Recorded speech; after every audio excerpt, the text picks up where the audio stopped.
Good evening all of you. मैं Ravindra Tripathi Mishra sir की class में। जैसा कि आपको पता है, आपका पेपर ऑब्जेक्टिव ना होकर डिस्क्रिप्टिव हो गया है।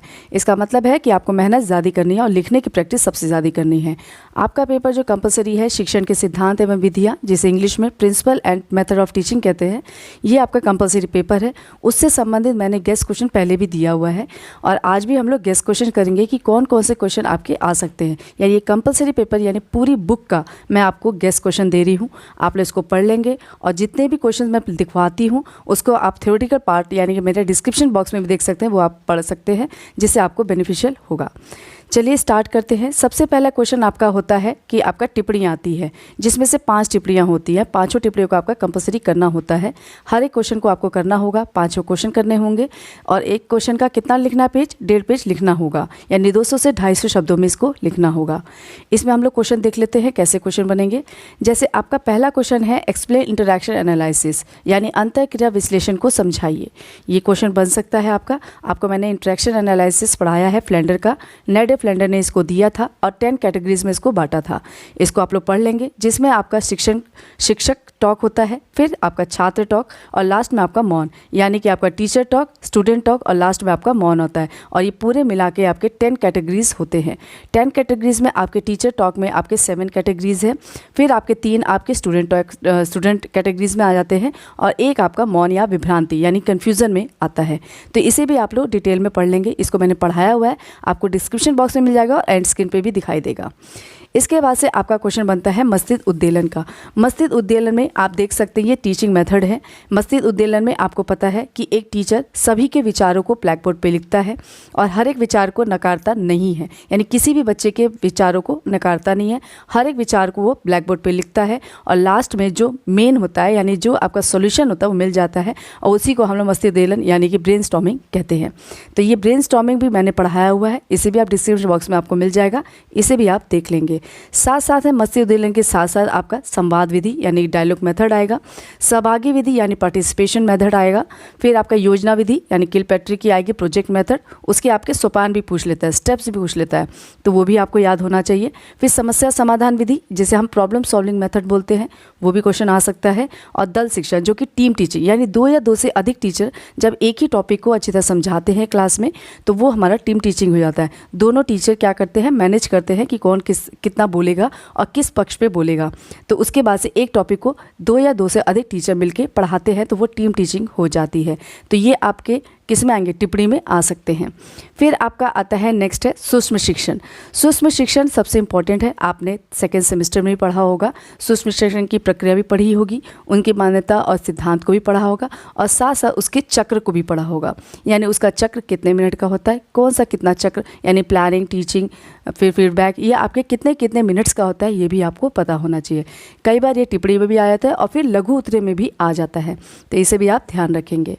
फिर आपका आता है शिक्षण के स्तर एवं अवस्था। माइक्रो टीचिंग में मैंने बहुत अच्छी तरह पढ़ाया हुआ है, इसको डिस्क्रिप्शन बॉक्स में आपको मिल जाएगा। इसके बाद से जो आपका है describe in detail the levels of stage and learning, यानी कि आपके स्टेजेस पूछा है टीचिंग लर्निंग के, तो उसको भी आपको मैंने पढ़ाया हुआ है, ये भी आप लोग देख लेंगे। लेवल्स ऑफ टीचिंग में आपका पता है स्मृति, बोध और चिंतन आएगा। स्मृति आपका किसका है, हर्बर्ट का है, बोध आपका मॉरिसन का है और आपका चिंतन स्तर आपका हंट का है। इसके बारे में भी कीवर्ड्स पढ़ लेंगे, क्योंकि इसका मेन पूछ भी सकता है कि बोध स्तर के बारे में बताइए, उसकी अवस्था के बारे में वर्णन कीजिए। तो आपको पता होना चाहिए कि स्मृति में आपका टीचर एक्टिव होता है और स्टूडेंट आपका पैसिव में आता है, पैसिव लर्नर होता है। इसके बाद से अगर हम बोध स्तर में आए तो बोध स्तर में आपका टीचर और स्टूडेंट दोनों ही एक्टिव लर्नर होता है। और लास्ट में अगर हम बात करें रिफ्लेक्टिव लेवल की यानी चिंतन स्तर की, तो उसमें आपका जो आपका स्टूडेंट है वो एक्टिव रहता है, यानी कि आपका लर्नर एक्टिव होता है और जो टीचर होता है वो फैसिलिटेटर का काम करता है, यानी कि मार्गदर्शिका का काम करता है। तो ये भी चीज़ें आपको पता होनी चाहिए, इसे मैंने डिटेल में पढ़ाया है, आप डिस्क्रिप्शन बॉक्स में आपको मिल जाएगा।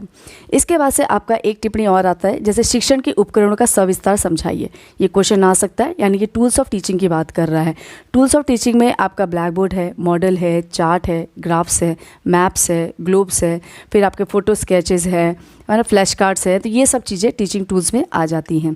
इसके साथ साथ आपका projector, computer, television, mobile, web radio या डिजिटल बोर्ड भी आ जाता है। तो ये सब के सब आपके टूल्स है जो आपको सपोर्ट करता है टीचिंग में। तो ये सब चीज़ें भी आपको पता होनी चाहिए, कई बार ये भी चीज़ें पूछ लेता है। तो ये तो रही आपकी टिप्पणी में। 2-3 मैं और गेस कर दे रही हूँ। जैसे कि आपका क्रियात्मक अनुसंधान भी टिप्पणी में पूछ सकता है। क्रियात्मक अनुसंधान मैंने आपको बताया था, पावर से याद रखेंगे उसके स्टेप्स, उसके कौन कौन से उनका स्टेप्स पढ़ना है और साथ साथ में उसके सोपान भी पढ़ने हैं। इसके बाद से आपका ई लर्निंग आ जाता है। ई लर्निंग यानी ई अधिगम, यानी ये ई लर्निंग का अर्थ क्या है, उसकी विशेषता क्या है, उसके उद्देश्य क्या है, इसकी उपयोगिता यानी वर्तमान समय में ई लर्निंग की उपयोगिता क्या है, ये भी क्वेश्चन पूछ लेता है। तो इसको भी आप लोग ध्यान में रखेंगे। साथ साथ इग्नू से भी क्वेश्चन पूछा जा रहा है। इग्नू आपको पता है 1985, तो ये भी आपको ध्यान रखना है। इग्नू के बारे में आपको पता होना चाहिए, वो भी उसके बारे में दूरस्थ शिक्षा के बारे में भी आपको पूछ सकता है। ये टिप्पणी में आपके आ सकते हैं। तो मैंने 4 से 5 क्वेश्चन एक्स्ट्रा भी बताए हैं और 5 यानी 10 क्वेश्चन मैंने आपको एक्स्ट्रा बताए हैं गेस क्वेश्चन में, यानी पहला आपका जो टिप्पणी है उसमें आपको मैंने बताया है। नेक्स्ट आपका लघु उत्तरीय क्वेश्चन है, जो कि आपका फर्स्ट क्वेश्चन आपका क्या था, कंपल्सरी, जिसमें 5 आपके टॉपिक आएंगे, उसमें से आपको 5 करने हैं। फिर आपका 4 क्वेश्चन होंगे लघु उत्तरीय में, जिसमें से आपको 2 क्वेश्चन करने होंगे और हर एक क्वेश्चन के 2-2 पार्ट होंगे। सेकंड क्वेश्चन जैसे आप कर रहे हैं, आपको सेकंड क्वेश्चन आ रहा है, उसका ए और बी दोनों आपको आएगा, तभी उस क्वेश्चन को टच करिएगा। ये नहीं कि आप 2 का किया ए और 3 का ए किया, ऐसे नहीं करना है। अगर सेकंड क्वेश्चन आप कर रहे हैं तो उसके दोनों पार्ट को करना है, तभी आपको मिलेगा। यानी 7.5 मार्क्स का होता है, तो वो आपको पता होना चाहिए कि दोनों आपको ऑप्शन करने होंगे, दोनों ए और बी दोनों करेंगे तभी आपको मार्क्स मिलेंगे। जैसे आपका 2A में आपका मैंने क्वेश्चन दिया, जैसे पृष्ठपोषण का अर्थ, प्रकार एवं अवस्थाओं पर प्रकाश डालिए। यानी आपका क्या है, स्टेजेस ऑफ फीडबैक की बात कर रहा है, ये क्वेश्चन आ सकता है आपका लघु उत्तरीय में। और इसका बी क्वेश्चन आ सकता है, शिक्षण अधिगम की अवधारणा क्या है, यानी what is the concept of teaching learning. तो ये दोनों क्वेश्चन अगर आपको आ रहा है तभी इस क्वेश्चन को टच कीजिएगा। यानी 4 क्वेश्चन से आपको 2 क्वेश्चन करना है और हर एक क्वेश्चन का 2 ऑप्शन है और दोनों ऑप्शन को आपको करना होगा। नेक्स्ट क्वेश्चन अगर हम देखें गैस में, तो 3 का ए समझ सकते हैं कि दूरस्थ शिक्षा एवं मुक्त शिक्षा की आवश्यकता एवं महत्व पर प्रकाश डालिए। यानी throw light on the need and importance of distance education and open education. आपको डिस्टेंस एजुकेशन और ओपन एजुकेशन में आपका उसका महत्व और उसकी आवश्यकता बतानी है। ऐसे क्वेश्चन भी आ सकता है। और पाठ योजना का सविस्तार वर्णन कीजिए, ये आपका आता ही आता है। यानी लेसन प्लान इन डिटेल आपको पता होना चाहिए कि लेसन प्लान में सबसे पहले महाविद्यालय का नाम, फिर छात्र अध्यापिका का नाम, फिर आपका फॉर्मेट बनेगा जिसमें आप क्लास, उसमें अवधि सब कुछ लिखते हैं, उसके बाद से टॉपिक, फिर आपका आता है सामान्य उद्देश्य, फिर विशेष उद्देश्य, यानी कि आपका विशिष्ट उद्देश्य क्या है, जिसमें आपका ज्ञानात्मक, भावात्मक और क्रियात्मक आता है या प्रयोगात्मक आता है। इसके बाद से आपकी सहायक सामग्री, फिर पूर्व ज्ञान, फिर आपके प्रस्तावना के प्रश्न, फिर उद्देश्य कथन, और उसके बाद से आपके शिक्षण बिंदु यानी कि प्रेजेंटेशन स्टार्ट हो जाता है। तो ये भी चीज़ें आपको विस्तार से पता होना चाहिए। कई बार आपको पाठ योजना लिखने के लिए भी आ जाता है। ठीक है, इसके बाद से एक क्वेश्चन आपका बनता है SST, अनुकरणीय सामाजिक कौशल प्रशिक्षण, जिसे हम सिमुलेटेड सोशल स्किल्स ट्रेनिंग कहते हैं। तो ये क्वेश्चन भी कई बार पूछा जाता है लघु उत्तरीय में। इस क्वेश्चन को भी ध्यान रखेंगे। इस क्वेश्चन पर मैं ज़्यादा फोकस इसलिए कर रही हूँ क्योंकि 2-3 बार ये क्वेश्चन आ चुका है। SST, अनुकरणीय सामाजिक कौशल प्रशिक्षण, यानी कि सिमुलेटेड सोशल स्किल्स ट्रेनिंग। तो ये SST आपको ध्यान रखना है। इसके बाद से आपका क्वेश्चन बनता है, शिक्षण वृत्ति से आप क्या समझते हैं, इसकी अवधारणा को स्पष्ट कीजिए। यानी what is the mean by teaching profession, explain it's concept. यानी टीचिंग प्रोफेशन से आपका एक चैप्टर है, उसको आप लोग ध्यान में रखेंगे। टीचिंग प्रोफेशन के पे क्वेश्चन आता ही आता है, तो लघु उत्तरीय में ये क्वेश्चन पूछा जा सकता है। इसके बाद से ग्लेशियर का बुनियादी शिक्षण प्रतिमान की व्याख्या कीजिए, ये क्वेश्चन भी आ सकता है। ग्लेशियर के बुनियादी शिक्षण आपको पता है ग्लेशियर ने दिया था। इसका 4 टीचिंग मॉडल में इन्होंने बताया है कैसे कैसे स्टेप्स को किया जाता है। 4 स्टेप्स है, इसको भी ध्यान रखेंगे। मैंने इसको पढ़ाया हुआ है, ध्यान रखना है। और इसे बिल्कुल डिस्क्रिप्शन बॉक्स में आपको मिल जाएगा, आराम से आप उसे देख लीजिएगा और ध्यान से पढ़िएगा। इसके बाद से आपका आता है प्रोग्राम इंस्ट्रक्शन। प्रोग्राम इंस्ट्रक्शन भी मैंने आपको पढ़ाया हुआ है, आपको डिस्क्रिप्शन बॉक्स में मिल जाएगा और एंड स्क्रीन पे भी दिखाई देगा। अब आपको प्रोग्राम इंस्ट्रक्शन में क्या करना है, रेखीय अभिक्रमित अनुदेशन, शाखीय अभिक्रमित अनुदेशन और मैथमेटिक्स अभिक्रमित अनुदेशन, तीनों को पढ़ना है। कई बार ये लॉन्ग क्वेश्चन में भी आ जाता है और कई बार आपको लघु उत्तरीय में भी पूछ लेता है। जैसे आपको पूछ लेगा कि रेखीय अभिक्रमित अनुदेशन और शाखीय अभिक्रमित अनुदेशन के बीच में अंतर स्पष्ट कीजिए, तो ये आपको लघु उत्तरीय में आ गया। कई बार पूछ लेगा कि आपको प्रोग्राम इंस्ट्रक्शन का विस्तार से अध्ययन विस्तार से वर्णन कीजिए। तो ये क्वेश्चन अगर आ जाएगा लॉन्ग में तो भी आपको करना होगा, यानी तीनों के बारे में आपको पता होना चाहिए, रेखीय अभिक्रमित, शाखीय अभिक्रमित और मैथेटिक्स। ये आपको पढ़ लेना है, एक्सप्लेन करना है। इसके बाद से आपका क्वेश्चन बनता है शिक्षण की बाल केंद्रित एवं शिक्षक केंद्रित उपागम का वर्णन कीजिए, यानी चाइल्ड सेंटर्ड और टीचर सेंटर, इन दोनों अप्रोचेस के बारे में मॉडल ऑफ टीचिंग को लिखना है। तो ये क्वेश्चन भी कभी पूछ लेता है, बाल केंद्रित और शिक्षक केंद्रित उपागम का वर्णन कीजिए। तो ये लघु उत्तरीय में क्वेश्चन पूछ लेता है, इसे भी आप लोग ध्यान में रखेंगे। इसमें मैंने आपको बताया कि आपका पाठ्य योजना आपका पेडागोजी सब्जेक्ट में आता ही आता है, यानी आपको एक पाठ्य योजना तो याद रखना ही करना है। इसमें आप मेरा डिस्क्रिप्शन बॉक्स में देखेंगे, आदर्श पाठ्य योजना से आप सर्च करेंगे तो आपको मिल जाएगा, आपको डिस्क्रिप्शन बॉक्स में ही मिल जाएगा। आदर्श पाठ्य योजना आप लोग ठीक से याद रखेंगे, फॉर्मेट आपका वही रहेगा और आपके हर एक पेडागोजी के लिए फॉर्मेट वही रहना है। हिंदी का बस चेंज होगा, जिसमें आदर्श वाचन होता है, मौन वाचन आ जाता है। अदरवाइज आपका हिस्ट्री, ज्योग्राफी, सिविक्स जिसका भी है तो आप उस आदर्श पाठ्य योजना में देख लेंगे, फॉर्मेट वही होगा। ठीक है, इसको आप लोग ध्यान से देख लेंगे, ये आपके पेडागोजी में भी फायदा करेगा और कंपलसरी पेपर में भी आएगा।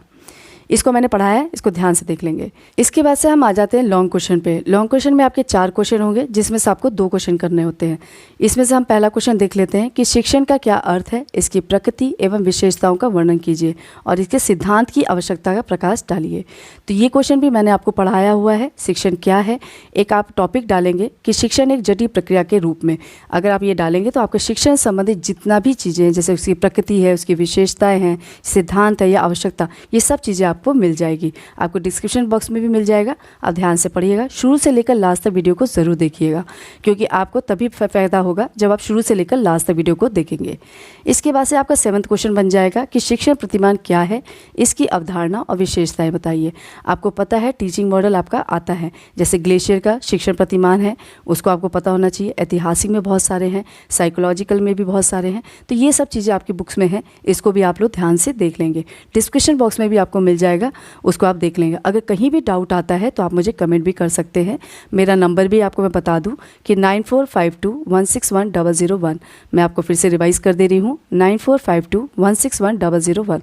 आपको कोई भी डाउट होता है तो आप उस पर मुझे पर्सनली कॉल करके आप मुझसे पूछ सकते हैं। इसके बाद से 8th क्वेश्चन आपका बनता है ब्लूम टैक्सोनॉमी। ब्लूम टैक्सोनॉमी को सविस्तार समझाइए, ये लॉन्ग क्वेश्चन में आपका आ सकता है।